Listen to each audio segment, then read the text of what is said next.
Going to really address the successful, complicated and challenging surgery which we have performed a couple of weeks ago. हमारे doctor साहब हैं जो आपके सामने बैठे हुए हैं, सिंह साहब, he is 75-year-old man. He is a retired professor of surgery from one of the medical colleges, and he had chosen this hospital for such a complicated surgery. It speaks itself that this hospital is equipped with all the world-class facilities as well as the operation theatre, ICU and other facilities are concerned. और जब हमने इनको examine किया तो इनको jaundice पाया, etching मार थे और लिम्फेडेनोपैथी और कोई प्रॉब्लम नहीं थी, गॉलब्लैडर पेट में और कोई खराबी नहीं थी. इनके हमने सब टेस्ट कराए, उसमें कंफर्म हुआ कि इनको ऑब्स्ट्रक्टिव जॉन्डिस है. Rest of the blood investigation and cardio, heart, lung, brain, abdomen, everything was found to be normal and he was declared fit for surgery.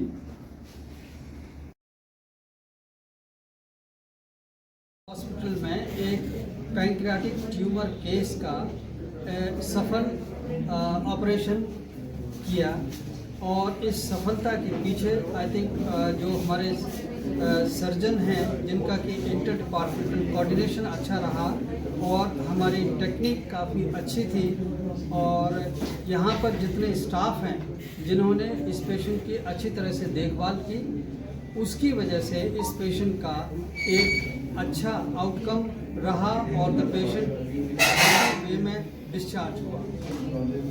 बीमारी के बारे में थोड़ा ब्रीफ कीजिए, कैसे आपने इलाज किया, थोड़ा ब्रीफ. ये पैंक्रियाटिक ट्यूमर जो है काफ़ी रेयर किस्म का ट्यूमर है और इसके जो प्रेजेंटिंग सिम्टम्स जनरली ऐसा होता है कि मरीज़ को भूख कम लगती है, जल्दी से उसका वेट कम होता है, जॉन्डिस जिसे हम पीलिया कहते हैं जॉन्डिस हो जाता है और सारे शरीर में इचिंग होती है. अगर ऐसे मरीज़ का अगर पेट में अगर एग्जामिन किया जाए तो कई बार हमको उनका पित्त बढ़ा हुआ नज़र आता है जिसे हम गॉलब्लैडर कहते हैं. कभी कभी लिवर भी बढ़ा हुआ होता है या पेट के ऊपर के हिस्से में दर्द भी होता है या कभी मांस भी हो सकता है. तो इस तरह जब भी सिम्टम्स इस तरह के हों, पेशेंट को पेट में दर्द हो, पीलिया हो, वेट कम हो रहा हो, तो ऐसी सिचुएशन में हमें इस बीमारी का शक होता है. और जब भी किसी तरह से ऐसा शक होता है तो हम सबसे पहले हम एक ब्लड टेस्ट करते हैं जिसे कहते हैं CA-99. उसके बाद हम कॉन्ट्रास्ट इनहांस CT स्कैन पेट का करते हैं. उनमें तकरीबन से 80-90% केसेस में हमें पता चल जाता है कि कोई ट्यूमर है या नहीं है और उस ट्यूमर की स्टेज को पूरा जानने के लिए हम इन जनरली पेट स्कैन भी करते हैं जिससे कि ट्यूमर का हमें ये पता चलता है कि शरीर के हेड टू टो किसी भी जगह पर कोई भी अगर छोटा भी पार्ट अगर ट्यूमर का है तो हमारे पेट स्कैन से पता चल जाता है. तो जब हम ट्यूमर को ये जान लेते हैं कि कितना बड़ा ट्यूमर है कि क्या उस ट्यूमर में हम ऑपरेशन कर सकते हैं या नहीं, तो तब ये डिसाइड करते हैं कि इसको सर्जरी करना है. इनके केस में जब हमने सारे ये जांच की तो हमने पाया कि यस ट्यूमर रिसेक्टेबल है जो कि क्वाइट रेयर है. इनका 20% केसेस में ऐसा होता है पैंक्रियाटिक ट्यूमर में कि हम जिसमें कि इतनी बड़ी मेजर सर्जरी करने में सक्षम होते हैं.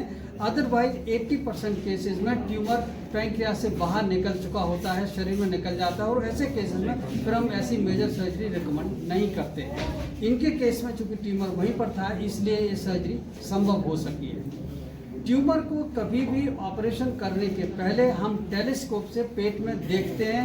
इन सारे इन्वेस्टिगेशन करने के बाद भी ऐसा देखा गया है तो करीबन 4-5% केसेस में ट्यूमर का कोई छोटा हिस्सा आपको पेट में कहीं नज़र आ जाता है. तो इसलिए ऑपरेशन में मतलब चीरा लगाने के पहले हम टेलीस्कोप एक दूरबीन डाल करके पूरा पेट देखते हैं. तो जब देखते हैं कि हाँ ट्यूमर वहीं है उसके बाद हम चीरा लगा करके अपना ऑपरेशन शुरू करते हैं.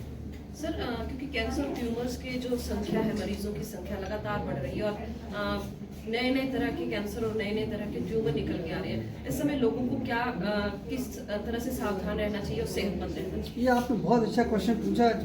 पैंक्रियास ट्यूमर के अलावा हमारे जो गैस्ट्रोइंटेस्टाइनल ट्यूमर हैं इनकी भी इंसिडेंस हम देख रहे हैं कई गुना बढ़ चुकी है पहले से भी. और इनका कारण है हमारे जनरली हमारे खाना पीना, living style, smoking, fast food, and we are going away from our Indian style of eating actually. जो हम जितना भी फास्ट फूड, जितना भी मैदा, जितना भी जितने खाते हैं, जिनमें कि they have got a high fat content, जितना भी नॉन वेज जिनमें कि हाई जो रेड मीट जो होता है, all these things including smoking, alcohol, obesity, ये 3-4 फैक्टर्स हैं विच आर रिस्पॉन्सिबल एटलीस्ट इन gastrointestinal cancer of high incidence of the cancer in the body. इनकी प्रिकॉशंस क्या हैं डॉक्टर साहब? देखिए इनकी प्रिकॉशन एक तो आप अपने खान पान में बंद करिए। सबसे पहले ये फास्ट फूड, कोई भी वाइट चीज़, शुगर और ये फास्ट फूड, मैदा, सॉल्ट, इन सब चीज़ से दूर रहें। हम हमेशा acquire the vegetarian, fresh fruit, vegetables, daily routine exercise, अपना keep your body weight under control, do not smoke at all. Alcohol people can take in moderate amount. Moderate amount means once in a week, not more than 30 to 60 ml. It is not bad. So if you take in moderate amount, then all these diseases, the incidence can be minimized to a great extent. Unfortunately, yes. Tumour के symptoms क्या होते हैं actually? इसके symptoms होते हैं हमारे सबसे पहले भूख कम लगना, वजन कम बहुत ज़्यादा कम हो जाना, पीलिया हो जाना, शरीर में खुजली होना, पेट में दर्द होना, कभी उल्टी होना और कभी पेट सडनली बड़ा हो जाना, ये पैंक्रियाटिक ट्यूमर के सिम्टम्स होते हैं। डॉक्टर साहब, ऐसे ट्रीटमेंट के लिए इनकी कितना एक्सपेंसेस बैठ जाता है? हाँ जी, एक्सपेंसेस कितना बैठता है? एक्सपेंस के बारे में मतलब मैं सब सीईओ साहब से बोलूँ, क्योंकि हमारा काम एक्चुअली देखिए लिमिटेड होता है। Basically we focus only on the clinical aspect, surgery, stay and the patients result oriented. ये आम पब्लिक के लिए पूछ रहे थे कि अगर ऐसा होता है कोई ट्यूमर का केस, तो आपके हॉस्पिटल में कितना एक एक्सपेंस? सर, आम पब्लिक के लिए जो हमारा हॉस्पिटल है वैसे तो वो कैशलेस है। जो हमारे पेशेंट्स होते हैं ECHS के, CGHS के, और हमारे काफ़ी कम रेट्स हैं, और पंजाब गवर्नमेंट के, हरियाणा गवर्नमेंट के। उसके अलावा जो हमारे कैश के भी रेट्स हैं वो बड़े नॉमिनल हैं। रेट्स नॉमिनल होने का ये मतलब है कि इलाज अच्छा नहीं है। इलाज काफ़ी अच्छा है यहाँ पे, जैसे सर ने बताया, डॉक्टर्स काफ़ी अच्छे हैं, ट्रीटमेंट काफ़ी अच्छा है एंड काफ़ी पेशेंट सेंट्रिक अप्रोच है। क्योंकि हमारा हॉस्पिटल जो है, जो हमारा शेल्बी ग्रुप है, वो एक डॉक्टर का ही है, डॉक्टर विक्रम शाह है, जो काफ़ी बड़े सर्जन हैं।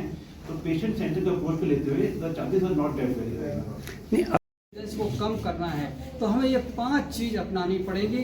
अपना वेट कम करना है, स्मोकिंग नहीं करनी है, कोशिश करना है अल्कोहल बिल्कुल ना लें, लेकिन मॉडरेट अमाउंट में, इतना नुकसान नहीं है। और जितना भी ये fast food and process food है एंड प्लस रेड मीट, अगर हम इस चीज़ को अवॉइड करें तो काफ़ी हद तक इंसिडेंस कैंसर की कम करने में हम कामयाब हो सकते हैं।